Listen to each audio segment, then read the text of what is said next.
Selamat malam teman-teman semua. Kami dari kelompok 2 akan mempresentasikan tentang psychological intervention. Pertama, saya akan memperkenalkan teman-teman satu kelompok saya, yaitu yang pertama saya sendiri adalah Erika. Hai, nama saya Thalia. Saya Sandi Sanjaya. Hai, nama saya Victoria Halo, Angelina. nama saya Vicky Victoria.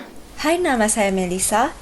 Baik, tanpa perlu berlama-lama lagi, maka kita mulai saja presentasi malam ini. Yang pertama menjelaskan adalah Saudari Sandi Sanjaya. Pengertian intervensi. Ada beberapa pengertian intervensi secara umum. Yang pertama, intervensi adalah suatu metode atau tindakan ikut campur tangan yang dilakukan untuk mempengaruhi suatu hasil, terutama pada saat suatu kondisi atau proses. Yang berarti, tindakan campur tangan itu dilakukan secara sengaja untuk mengganggu suatu usaha untuk mempengaruhi suatu hasil. Yang kedua, intervensi menurut Markham adalah suatu upaya untuk mengubah perilaku, pikiran, dan perasaan seseorang. Yang berarti tindakan spesifik oleh seorang pekerja sosial dalam kaitan dengan sistem atau proses manusia dalam rangka menimbulkan suatu perubahan. Jadi, intervensi berarti ikut campur tangan orang luar terhadap suatu permasalahan yang dialami oleh seorang individu. Dalam psikologi umum dan psikologi klinis, istilah intervensi itu digunakan untuk sebagai upaya seorang konselor melakukan campur tangan terhadap permasalahan yang dialami oleh seorang klien. Tujuan intervensi. Baiklah, yang pertama saya akan menjelaskan alasan penggunaan intervensi klinis. Alasan penggunaan intervensi klinis didasarkan pada 3 dasar, yaitu yang pertama, ameliorasi. Menolong orang atau sistem sosial untuk menanggulangi masalah-masalah yang telah terjadi. Seperti menangani orang yang sedang mengalami rasa cemas atau merasakan kegagalan. Kemudian yang kedua, prevensi. Usaha untuk meramalkan masalah-masalah sebelum berkembang. Seperti ketika merencanakan pembangunan suatu tempat rekreasi agar masyarakat sekitar tidak bertindak kriminal. Kemudian yang ketiga, pengembangan. Usaha untuk membantu orang meningkatkan keterampilan pribadi, relasi, dan lingkungan hidupnya. Seperti lebih meningkatkan kualitas hidup daripada menyelesaikan masalah. Selanjutnya akan dibahas oleh Victoria. Saya akan membahas tujuan-tujuannya. Yang pertama, psikologi suportif, yaitu untuk menggali alam bawah sadar si klien. Kedua, menguatkan daya tahan mental yang ada, dengan kata lain membuat si klien tersebut merasa bahagia dan sejahtera. Yang ketiga, mengembangkan mekanisme daya tahan mental yang baru yang lebih baik untuk mempertahankan fungsi pengontrolan diri ataupun membuat seseorang lebih mengenal dirinya sendiri. Dan jika kesadaran klien itu dibongkar, maka penyesuaian dirinya akan menjadi lebih parah. Yang kedua adalah psikoterapi reedukatif, dengan tujuan untuk mengubah pemikiran si klien agar dapat berfungsi lebih efektif. Terapis ini tidak hanya memberikan dukungan saja, tetapi juga mengkaji dan meyakini si klien, mendidik kembali agar dapat menyesuaikan diri lebih baik setelah mempunyai pemahaman yang baru atas persoalannya.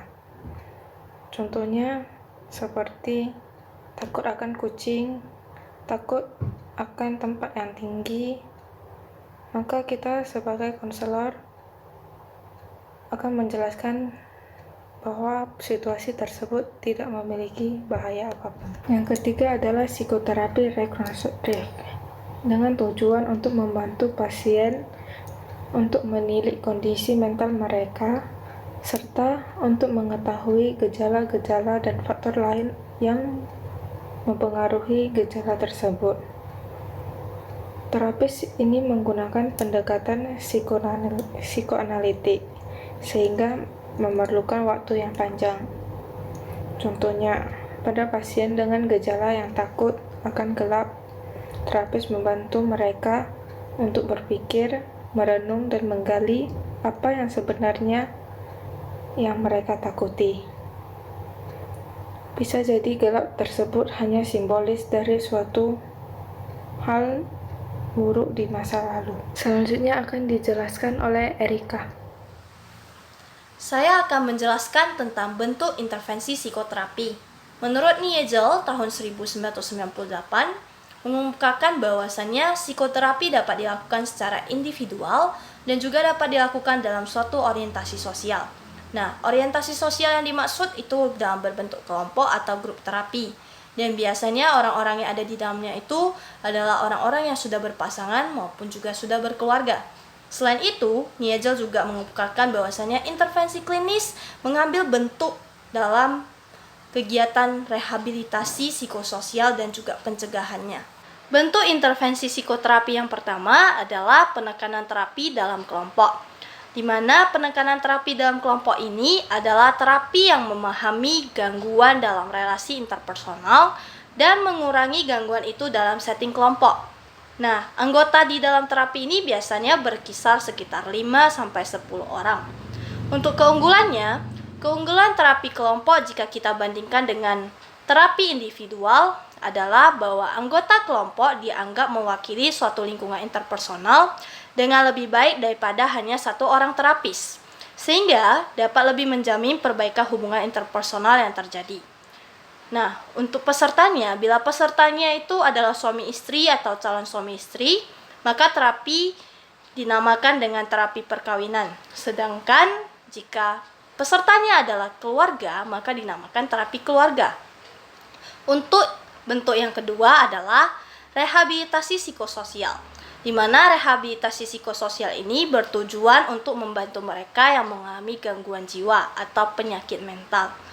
Tujuannya lebih jelas lagi adalah agar dapat menyesuaikan diri mereka dari keadaan mereka yang sakit dan juga mencegah dampak yang lebih buruk dari gangguan yang sedang mereka alami.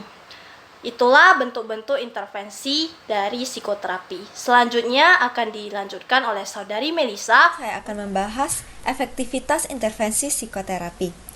Ada dua hal yang mempengaruhi efektivitas psikoterapi. Yang pertama, variabel klien, dan yang kedua, variabel terapis. Yang pertama, kita akan membahas variabel klien. Kita dapat melihat dari aspek jenis masalah, intelijensi, usia, keterbukaan, dan ada tidaknya kerusakan pada otak. Klien dengan suatu masalah akan lebih mendapatkan manfaat dari psikoterapi. Besar kecilnya manfaat tergantung dari motivasi klien. Motivasi klien untuk menjalani terapi sebaiknya berasal dari dirinya sendiri, bukan untuk menyenangkan orang tua atau pasangannya. Makin tinggi motivasi klien, makin besar kemungkinan efektivitas terapi. Terapi yang dilakukan psikolog pada umumnya dilakukan secara verbal.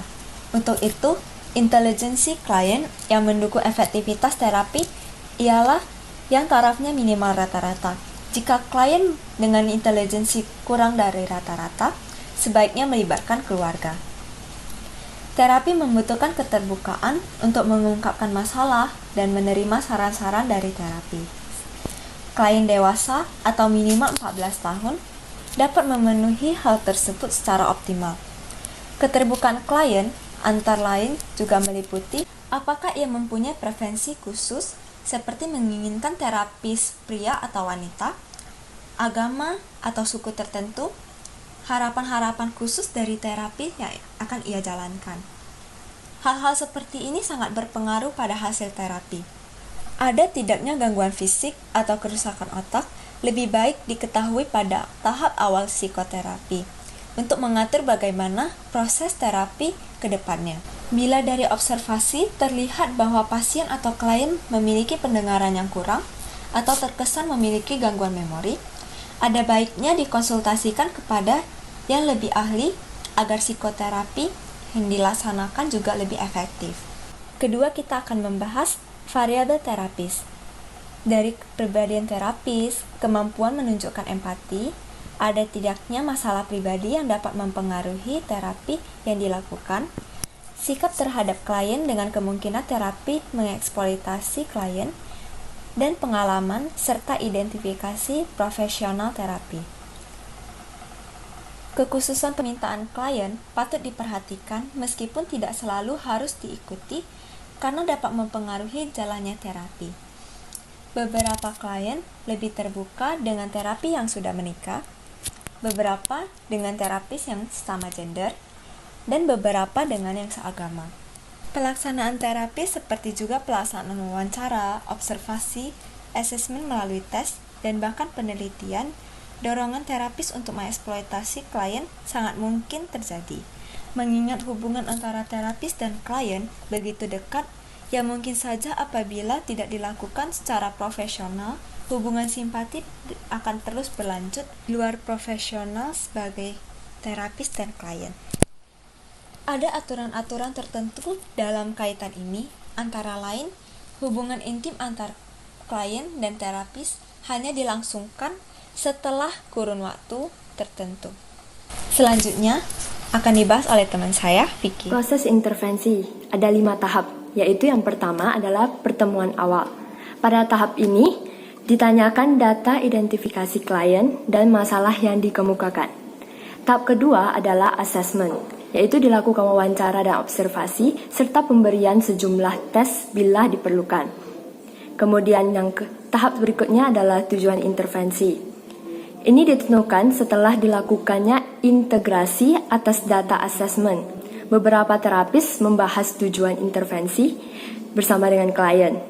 Kemudian tahap berikutnya adalah implementasi terapi. Pemberitahuan kepada klien waktu yang diperlukan dalam intervensi serta sasaran utama terapi. Kemudian tahap terakhir adalah mengakhiri terapi. Di sini dilakukan evaluasi, hasil dan tindak lanjut yang akan dilakukan.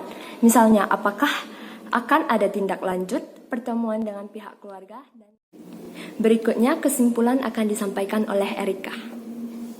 Baik, kesimpulan dari hasil presentasi kami hari ini adalah bahwasannya intervensi adalah ikut campurnya orang luar terhadap permasalahan yang dialami oleh seorang individu.